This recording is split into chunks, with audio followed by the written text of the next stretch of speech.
Kita itu Nahdlatul Ulama bukan partai politik.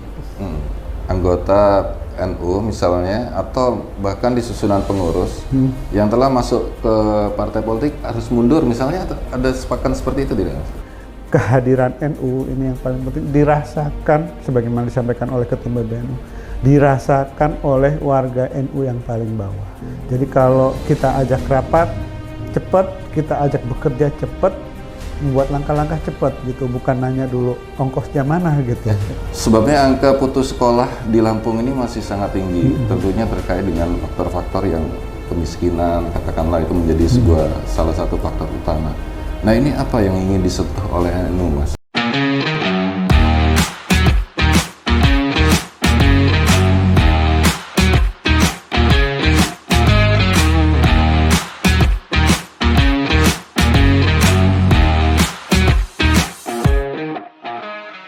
Assalamualaikum warahmatullahi wabarakatuh. Waalaikumsalam Tabipun, warahmatullahi wabarakatuh. para pemirsa Rilis ID TV, hari ini kebetulan kita bertemu dengan tamu istimewa, yaitu Mas atau Pak Puji Raharjo. Panggil saja Mas. Mas ya, biar akrab, maka kita panggil Mas Puji Raharjo. Beliau adalah Ketua PBNU terpilih untuk masa khidmat 2023 hingga 2028, betul ya Mas ya? Betul. Tentunya pemilihan kemarin berjalan sangat luar biasa. Mas Puji Raharjo ini terpilih secara aklamasi dengan mendapatkan suara penuh ya, dukungan bulat. Nah tentunya ke depan akan banyak sekali ya Mas ya, PR yang harus dilaksanakan, apalagi sepertinya kemarin itu sempat tanda tangan kontrak ya, kontrak jami'iyah. Apa? Kontrak jami'iyah yang menunjukkan kontrak jami'iyah. Langkah NU ke depan. Nah, kalau boleh saya bertanya nih Mas Puji, untuk 100 hari ke depan ini, apa program yang ingin segera dilaksanakan oleh Mas Puji demi NU tercinta ini? Terima kasih, Mas Ade. Ini kalau ketemu media ditanya 100 hari ke depan gitu. Terus yang ditanyain itu semua, saya kira untuk NU itu kita bukan hanya untuk 100 hari ke depan, tapi untuk 1000 tahun ke depan. 1000 gitu. tahun, betul. Gitu. Jadi kita dalam konteks ini tentu kita bukan kepala daerah, bukan ini yang akan buat dalam 100 hari ke depan mewujudkan ini. Tetapi mulai dari hari ini kita terus bekerja ya. Yang pertama tentu saya ingin berterima kasih kepada semua masyarakat Lampung yang memberi perhatian luar biasa terhadap konferensi wilayah Nahdlatul Ulama. Yang kedua juga kepada warga Nahdien di seluruh Provinsi Lampung, para pengurus baik di tingkat pengurus wilayah, pengurus cabang, pengurus wakil cabang sampai tingkat ranting yang menunjukkan kedewasaan kita dalam berdemokrasi, sehingga proses suksesi, proses konferensi ini berjalan sesuai dengan yang diharapkan. Ya, ini suasana yang kondusif, damai, dan tidak ada friksi-friksi di antara kita. Nah, ini tentu luar biasa dan ini pembelajaran untuk kita semua dalam berdemokrasi. Kami berharap Nahdlatul Ulama melalui NU ini kita belajar berpolitik yang santun, yang demokratis, tetapi juga yang riang gembira. Karena pada prinsipnya kepemimpinan itu harus bukan hanya menakut-nakutin, tapi harus basyiron wa nadhiron, memberi kabar gembira. Nah, suasana yang gembira ini yang harus kita pelihara, sehingga nanti ini tahun politik sebagaimana tadi disampaikan itu tentu rawan terhadap segala macam.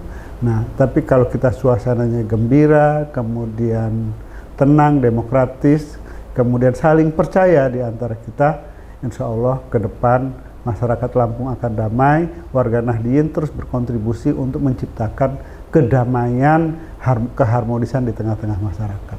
Itu saya kira, itu yang paling penting. Tentu dalam 100 hari ke depan kita ingin memastikan bahwa warga NU ini terus berkontribusi positif untuk masyarakat Lampung yang harmonis ini. Kita punya program kemandirian Nahdlatul Ulama, itu mau kita jalankan secara pelan-pelan tapi nggak terlalu lama. Bagaimana kita mewujudkan kemandirian di bidang pendidikan, kemandirian di bidang ekonomi, dan kemandirian di bidang kesehatan. Itu yang menjadi pekerjaan rumah kita. Iya. Nah, kalau masih dalam kaitannya 100 hari tadi, Mas. Sekarang ini persoalan besar apa yang menurut Mas Puji harus segera diselesaikan di tubuh NU, terutama di NU Lampung maksud saya? Sebagaimana kemarin disampaikan oleh Gus Yahya pada saat pembukaan acara, yang PR besar kita adalah bagaimana membariskan jam'iyah. Bagaimana membariskan, bagaimana istilah mengkonsolidasikan. Istilah Gus Yahya itu membangun NU yang koheren. Koheren itu artinya bersatu padu dari tingkat pengurus besar di Jakarta, pengurus wilayah di Provinsi Lampung, pengurus cabang di kabupaten kota, pengurus kecamatan, majelis wakil cabang, pengurus wakil cabang, kemudian ranting di tingkat desa dan anak ranting di tingkat dusun. Ini ketika ketum PBNU ngomong A, maka yang tersampaikan, yang terkomunikasikan sampai di level paling bawah itu A. Begitu ngomong B, harus juga B. Sami'na wa ata'na. Nah, begitu kata ketum PBNU kita maju, sama-sama kita maju. Kita berdiri, semuanya berdiri. Jadi kita ingin membariskan jam'iyah. Itu yang paling penting, yang menurut saya pekerjaan rumah yang paling besar kita semua. Karena NU itu dikenal sebagai suka kumpul-kumpul, tetapi untuk dibariskan susah. Nah, mudah-mudahan melalui komando Gus Ketum, Gus Yahya, bisa menjadikan Nahdlatul Ulama menjadi sebuah barisan yang koheren. Amin. Harapannya sama tentunya untuk NU Lampung di bawah kepemimpinan Mas Puji. Amin. Nah, terkait tadi Mas, masih konsolidasi ya. Apalagi sekarang ini kita mau memasuki tahun politik ya. Nah, tentu NU punya sebuah sikap politik ya, baik sebagai sebuah organisasi. Nah, saya tidak tahu nih, apakah juga ada semacam arahan terhadap individu-individu yang ada di NU, terutama di barisan pengurus, untuk bagaimana bersikap politik, memposisikan sebagai pribadi atau sebagai pengurus begitu, Mas? Jadi kita itu Nahdlatul Ulama bukan partai politik. Dan saya sering ditanya terkait dengan gimana politik, arah PBNU kemana, arah NU kemana. NU dalam kontestansi politik 5 tahunan ini tidak punya hak suara, juga tidak bisa mencalonkan. Jadi NU itu bukan partai politik sehingga tidak terlibat dalam kontestansi politik. Kemudian terkait sikap politik NU sudah jelas, kita kembali ke Hitoh NU 1926 sebagai gerakan dakwah dan pendidikan kita untuk pengembangan umat. Nah, ini tentu sesuatu yang luar biasa. Kita memang Nahdlatul Ulama besar, sering ditarik-tarik ke sana ke sini gitu. Ya, sekarang warga NU itu boleh bebas menentukan pilihan politiknya masing-masing. Itu kita nggak mengarahkan kemana-mana gitu. Karena NU tidak berpolitik praktis gitu. Dalam arti kata barangkali bisa saya ganti bahasanya dengan netral, tapi netral aktif ya Mas ya? Ya, tentu politik NU adalah politik kebangsaan. Iya. Bagaimana menjaga keutuhan bangsa ini, menjaga keharmonisan di bangsa ini, jangan sampai kontestasi-kontestasi politik ini mengubah arah bangsa ini gitu. Nah, saat ini Mas, masih terkait dengan tahun politik ini, apakah sudah ada yang sowan-sowan atau barangkali bisik-bisik?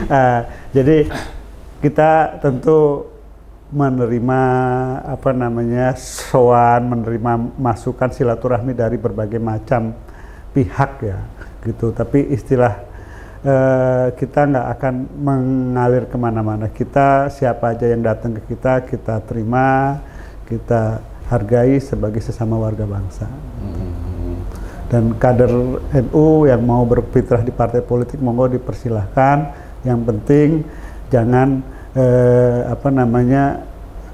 menjadikan itu sebagai perpecahan di antara kita. Apakah ada sebuah kesepakatan misalnya, Mas, jika ada anggota NU misalnya atau bahkan di susunan pengurus yang telah masuk ke partai politik harus mundur misalnya, ada kesepakatan seperti itu tidak? Ini ngomongnya kejauhan terus, itu ngomongnya geser ke yang lain dulu lah. Jangan terlalu ngomong politik terus lah. Yang kita ingin bangun itu politik kebangsaan gitu. Jadi kalau soal, saya kira garis Nahdlatul Ulama sudah jelas terkait dengan sikap politiknya, sehingga warga NU itu sudah paham bagaimana menerjemahkan ini semua gitu. Dan kita tidak perlu saling menyalahkan, saling mengadu, kemudian berandai-andai begana begini begitu, sehingga justru akan menimbulkan perpecahan di antara kita. Ngomong topik yang lebih enak lagi lah, gitu. Gimana terus? Enggak, sebabnya kan NU ini sebuah lembaga yang besar, ya Mas ya. Bahkan boleh dikatakan mayoritas lah. Bahkan saya pribadi pun NU, walaupun masih tingkat kecamatan ya. Iya, pekerjaan rumah kita banyak. Iya. Artinya sekarang kita yang paling penting bagaimana kita kehadiran NU ini yang paling penting dirasakan, sebagaimana disampaikan oleh Ketum PBNU, dirasakan oleh warga NU yang paling bawah. Gitu. Artinya bagaimana NU sebagai organisasi itu bisa menyentuh warganya dari yang paling bawah. Bukan hanya menyentuh ketika tahlilan, ada yang meninggal dan sebagainya, tetapi misalnya pemberdayaan masyarakat, bagaimana kita punya program keluarga maslahah. Itu nanti kita ingin bagaimana kita memberdayakan masyarakat dari grassroots-nya, dari yang paling bawah. Itu pekerjaan-pekerjaan itu saya kira lebih penting, lebih berat dan lebih dirasakan oleh semua orang daripada kita mengurusin siapa yang mau jadi caleg, diizinkan gimana, terus kemudian nanti sanksinya apa kalau ini. Kita lebih enak ngomongin masalah yang bagaimana kita itu mulai itu. Itu yang paling penting, keluarga maslahah. Kemudian tadi di bidang pemberdayaan ekonomi. Saya ini ngomong yang berat-berat aja ya. Gitu. Jadi kita warga NU ini sebagian besar adalah menengah ke bawah. Gitu. Tetapi kita lihat bahwa secara individual orang-orang NU itu sudah sukses-sukses lah. Gitu. Kita ketemu di pengajian, ketemu di konperwil, itu mobilnya bagus-bagus semua. Mobilnya yang ada yang 4 kali, 4 lah ya, inilah gitu. Nggak ada yang bawa mobil high-ace, bawa mobil high-ace lama, high-jet, apa-apa gitu. Semuanya bagus-bagus semua. Nah, saya kira ini potensi yang sebenarnya sudah besar gitu. Jadi kita ingin mengajak saudara-saudara kita yang sudah sejahtera ini menjadi sebuah entitas besar. Kita pengen misalnya melalui personal, melalui badan usaha milik NU, misalnya koperasi, BMT, badan BMT dan sebagainya, itu membuat holding company. Bagaimana kita membuat badan usaha yang bisa bersama-sama gitu. Misalnya kita NU ini banyak pesantren-pesantren itu retail. Nah, bagaimana kita buat holding company di retailnya, sehingga ketika kita membeli produk itu bisa mempunyai nilai tawar yang tinggi dengan produsen. Gitu. Kalau sekarang kan pesantren-pesantren itu maju sendiri-sendiri, sehingga entitasnya tidak kelihatan besar. Tapi kita sudah menjadi holding, misalnya sekian omsetnya, sekian ini, tentu dunia usaha akan melihat ini sebuah entitas besar yang harus mendapat porsi yang mana. Ini yang seperti ini nantinya akan mendorong bagaimana keuntungannya ini untuk besar untuk Nahdlatul Ulama. Kita punya badan usaha yang besar. Misalnya kita kalau orang NU kumpul-kumpul yasinan, tahlilan, dibaan, kemudian sholawatan, itu kan kumpul ribuan orang. Betul. Semuanya minum semua. Nah, air minumnya misalnya kita kerjasama atau membuat produk air minum yang bisa itu. Dari situ sudah banyak ekonomi yang bisa dikembangkan. Begitu tadi di bidang yang lainnya, di bidang misalnya hasil bumi dan sebagainya. Warga ini petani semua banyak gitu. Nah, bagaimana petani-petani ini mempunyai nilai tukar yang wajar gitu. sehingga nilai tawar yang bagus sehingga dapat nilai tukar yang bagus gitu. Apakah udah disiapkan Mas perangkatnya untuk membentuk sebuah holding tadi yang sebelumnya? Ya, itu makanya saya tentu sekarang sedang berusaha membentuk kepengurusan yang bisa bagaimana kepengurusan ini yang agile gitu, yang lincah gitu. Jadi kalau kita ajak rapat cepat, kita ajak bekerja cepat, membuat langkah-langkah cepat gitu, bukan nanya dulu ongkosnya mana gitu. Kita mau ngerjain apa tapi ada ongkosnya nggak gitu. Tapi kita pengen orang yang sudah selesai lah, yang seperti itu. Iya. Sehingga ketika ngomong tentang pemberdayaan ekonomi misalnya, tentang holding company, mereka langsung nyambung. Wah ini uang semua ini, harus kita garap nih. Nah itu saya kira kita akan mencari, mengumpulkan generasi muda NU, tokoh-tokoh NU yang bisa lincah cepat dalam bekerja sehingga tantangan-tantangan besar. Ini kita ini era yang disruptif ya, kita nggak bisa bergerak seperti biasa-biasa aja, kita harus kenceng gitu sehingga bisa melakukan banyak hal. Gitu. Tentunya punya sense of business yang Ya, baik ya. betul. Nah terkait dengan tadi Mas, saya tertarik bidang pemberdayaan pendidikan ya, pendidikan dan kesehatan sampai hingga ke tingkat akar. Nah ini barangkali saya tidak tahu apa yang setelah dilakukan NU ya, terutama NU Lampung, atau kedepannya seperti apa yang ingin dirasakan sehingga kehadiran NU itu benar-benar dirasakan di masyarakat, terutama di bidang pendidikan dan kesehatan tadi. Ya, jadi gini, kita ini kemarin Prof. Mukri di kepemimpinan sebelumnya itu sudah bisa mendorong adanya 3 perguruan tinggi yang melahirkan 3 perguruan tinggi yang luar biasa, misalnya Institut Agama IAMNU yang semula IAMNU sekarang sudah menjadi Universitas Ma'arif NU Lampung. Itu dulu pada awal-awalnya baru Sekolah Tinggi Agama Islam. Kemudian di Lampung Timur juga sudah berdiri kokoh Universitas Nahdlatul Ulama. Ini juga sekarang dalam progres pengembangan. Di Bandar Lampung ini 2 tahun yang lalu sudah berdiri Institut Teknologi dan Sains Nahdlatul Ulama.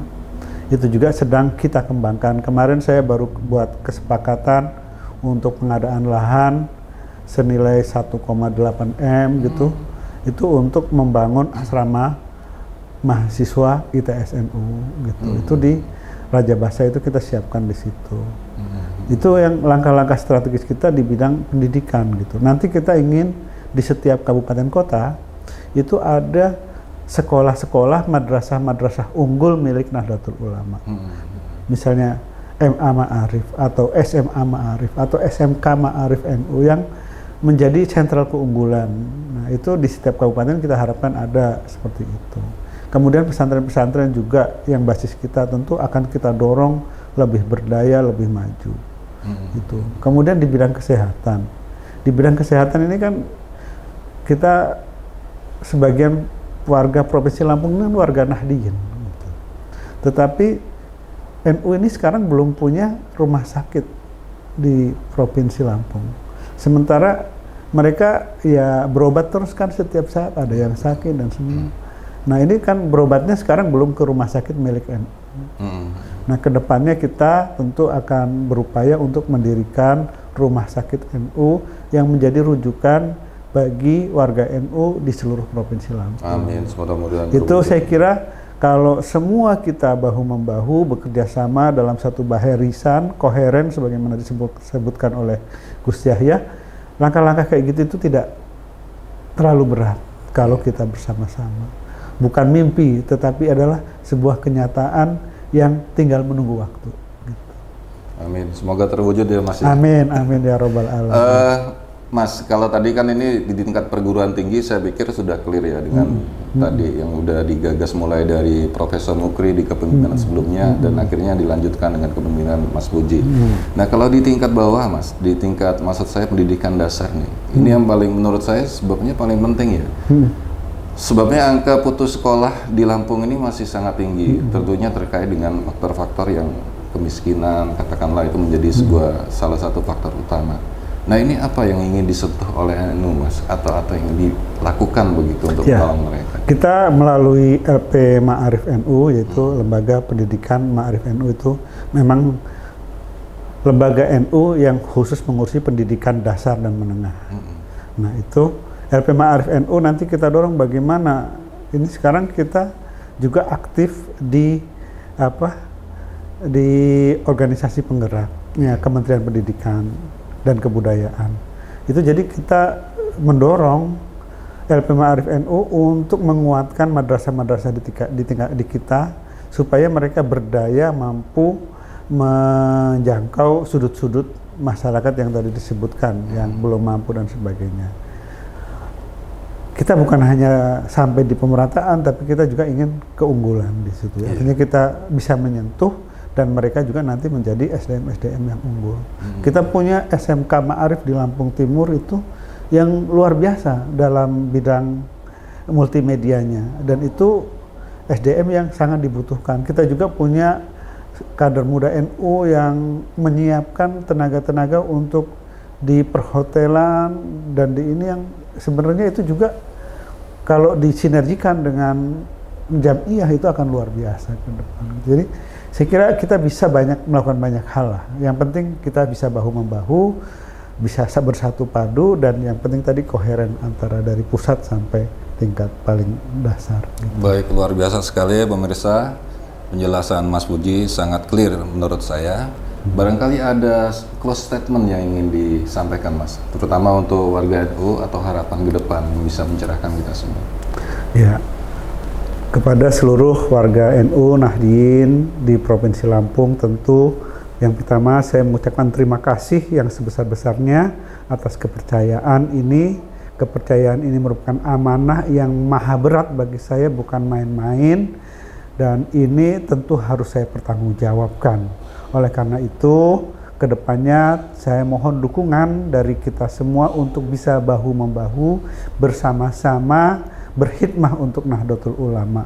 Kita memang kecil-kecil semua, kita memang bukan siapa-siapa, tetapi kalau kita bisa bersama-sama, maka kita akan menjadi kekuatan yang besar, yang mampu menggerakkan banyak hal. Kita ingin ke depan NU sebagaimana yang disampaikan, yang diinginkan oleh pengurus besar Nahdlatul Ulama, NU yang lebih mandiri. Kemandirian kita ini harus kita wujudkan dalam 5 tahun ke depan. Tentu ini bukan pekerjaan mudah kalau kita tidak bahu-membahu bersama-sama bekerja dalam satu barisan.